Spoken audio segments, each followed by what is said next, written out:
Hey, Jake here, and today I'm talking about time management for creatives.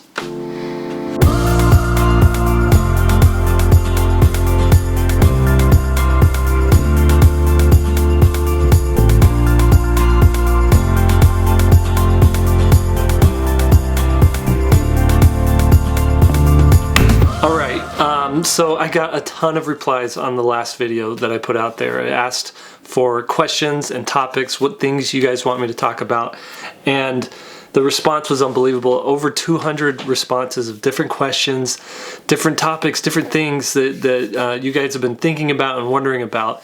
I'm going to try to get through them all. What I did notice that several people had the same questions. There was a theme that kind of went through several different questions from people. So what I'm going to do is I just picked one of them, and I'm starting today with time management for creatives. I've got a lot to talk about on this, so get out your notes or whatever, and let's get started on this. Okay, the first thing I want you to realize about time is that it is your most valuable asset, all right? Not money, not friendships, not your house or your car or your Cintiq or whatever it is you use to create. None of those things are as valuable as time. You can lose money and still get it back. You can lose your house and still find a place to live. How many of you are still friends with people that you were friends with in college or in high school or in junior high, right? You lose friends, but you still gain friends, you get new friends. With time, as soon as you spend it, it's gone. I want you to indulge me for just a minute and put your hand on your chest right there. Okay, you doing it? All right, and feel your heart beating. Okay, those are heartbeats that you're never going to get back again. You've spent them, all right? That's what time is like. It's something that's never going to come back, all right? You get it. Time is valuable, time's important. That's why I'm talking about this. How do you use time to your advantage? What I want you to do, and I'm sorry for taking away 3 beats of your heart, but what I want you to do is realize that's the mind shift that you have, that your time is valuable. Every day that you're doing something that's not getting you closer to your goals and to the things you want to accomplish is time wasted.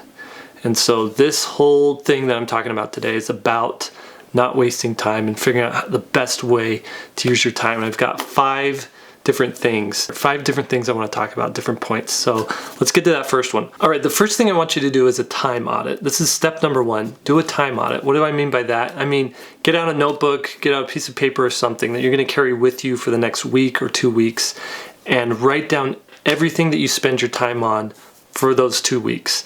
At minimum, do a week. At most, do maybe 3 weeks, but really 2 weeks is a good time to get an idea of what you do in that set amount of time. Days are different. Sometimes week to week is different, but usually within that amount of time, you get a nice cross-section of everything that you do in your day-to-day routine. The reason for this is you want to look at how long it takes to do things. I did a time audit for myself, and at best it was sobering, but mostly it was just depressing. I didn't realize how much time I was spending answering email.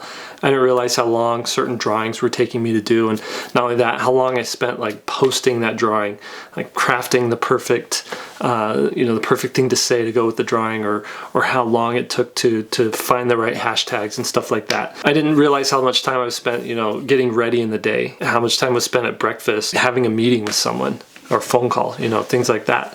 So doing a time audit helped me look at and see how long certain things were. And I think really in this overall plan for you in managing your time, you gotta realize how long things actually take in order to figure out ways that you could start cutting things out of your life or simplifying things or making things more efficient.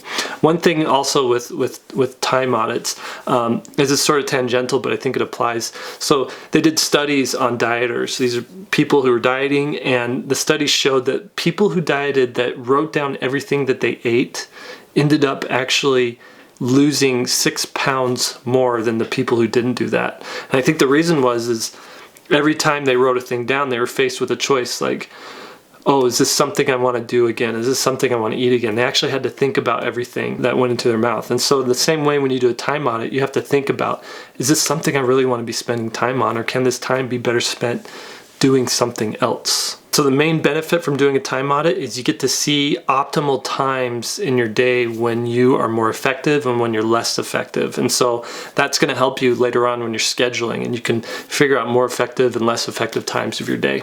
All right, the second thing I want you to reevaluate and relook at is to-do lists. All right, there is a right way and a wrong way to do to-do lists. To-do lists are great, they're important. I keep a to-do list. Anytime I commit to do something, I write it down. Anytime that a responsibility of mine comes up that I need to take care of, I write it down. And the reason is, I don't want these things like running around in my brain and me wasting brain power on stuff I gotta do. If I write it down, I know it's there, I can remember it, and then I can use brain power working on more effective things like, coming up with ideas for stories and using my brain power for what it's really best for, instead of like stressing about what I have to do. But the worst thing you can do for yourself is to work solely off of a to-do list. Okay, there's 3 reasons you don't want to work off of a to-do list. The first reason you don't want to work off your to-do list is a to-do list can be misleading. It doesn't prioritize things as far as how long they're going to take versus how quick they're going to take. And so oftentimes you'll look at your to-do list and just scan through, and you'll start picking things by how quick and easy they are to do instead of how important they are to do. Number 2, a to-do list can force you to work on things that are more urgent instead of things that are more important. So you're going to see a to-do list and realize, oh, that's a fire I need to put out right now, and work on that thing. And you're going to neglect things that actually need to be done, that aren't fires that need to put out, but are actually really important to do, maybe longer term things. And so to-do list kind of forces you to deprioritize stuff and do things that are maybe less important but more urgent. So you might see, oh, I've got to answer emails. I'm going to go through and answer all these emails, and end up neglecting working on like an important project that you should have been working on. And number 3, to-do lists are just stressful. Usually there's no way you can get through all of them in a day, and you still have stuff at the end of the day that you haven't done. It's nagging on you. It's hanging on you like a ball and chain that you're dragging around with you.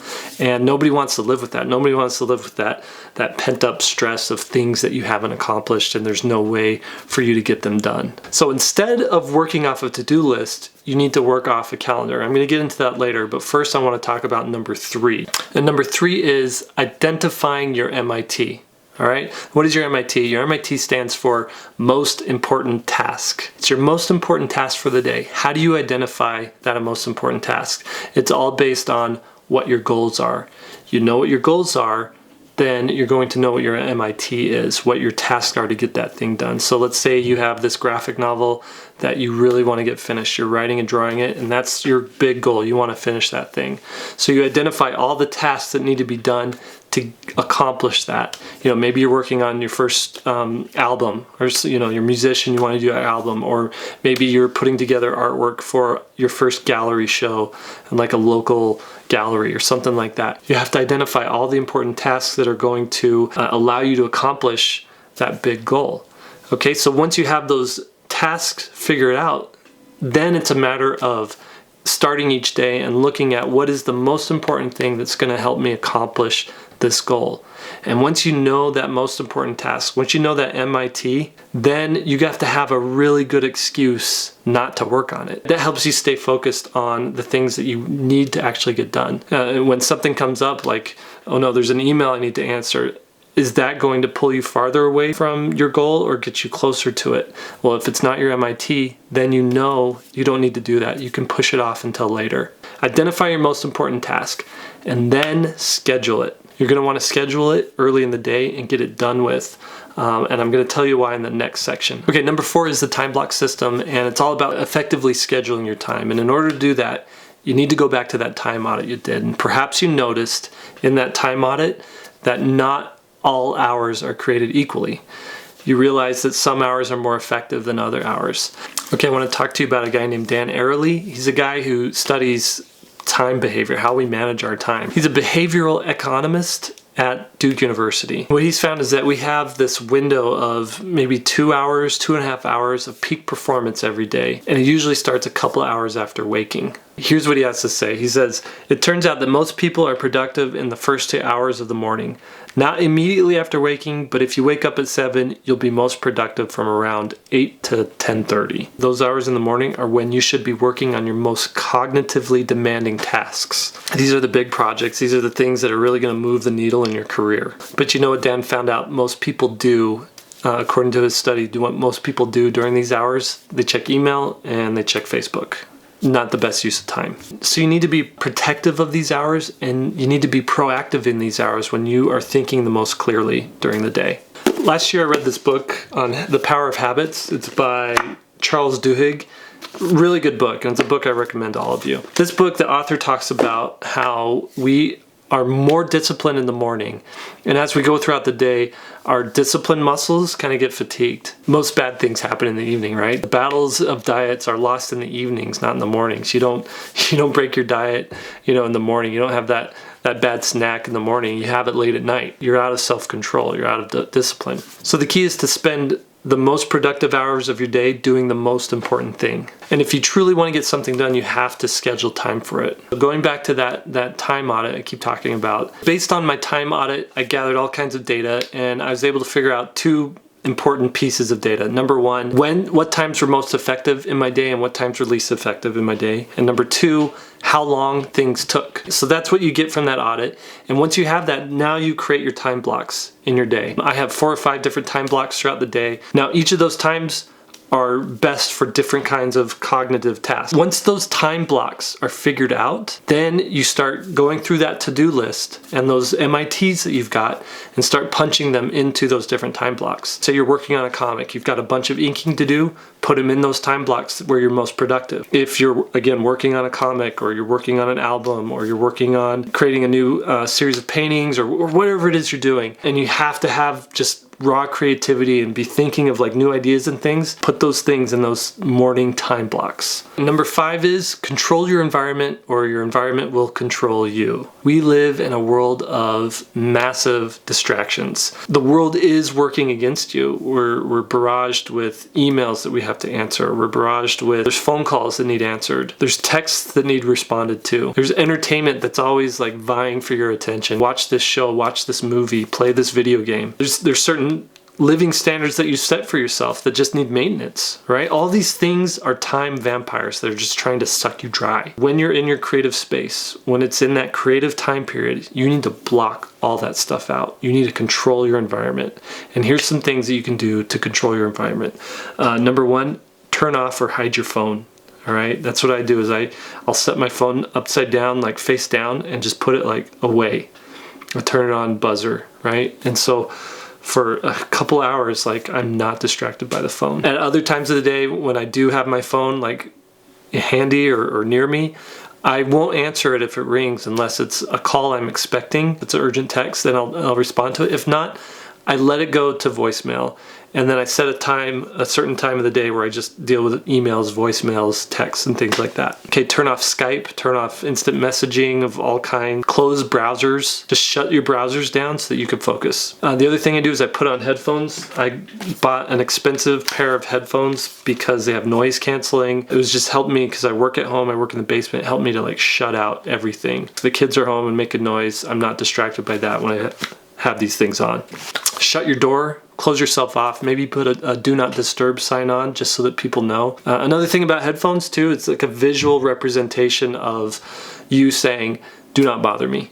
I'm in my zone right now. When you see a person with headphones on, just understand they're probably wanting to be focused. So don't bug people who have headphones on. And lastly in this, get any snacks that you're gonna need, get your water that you're gonna need, have that all ready so that you're not having to get up and go find those things and hunt them down as soon as you get hungry. You can just reach for that snack and eat it, and you don't have to interrupt your workflow. The most important thing is just make your workspace as distraction-free as possible. That's it. Those are the 5 things that I recommend to help you manage your time. This is more of an overall approach to how you deal with time and managing it. And I think it's going to take a little more work, but I think it's going to pay off a lot bigger if you implement all this stuff into your life. Okay, so let's just go through them really quick. Number one, do a time audit. Figure out what you're spending time on and where you're wasting time. Number two, use to-do lists wisely. Don't work off a to-do list, but still write things down and keep them there so that you know what needs to be done, so you can devote brain work to other things. Number three, from that to-do list, figure out your most important task and set aside that most important task to be done first thing in the morning so that it does get done. Don't save it for the end of the day. The trick with mornings is that's when you're most cognitively alert. Number four is use the time block system. From your audit, figure out what times of the day you're most effective. Punch those to-do list things into those different time blocks. And then number five, control your environment. Make your environment a very focused,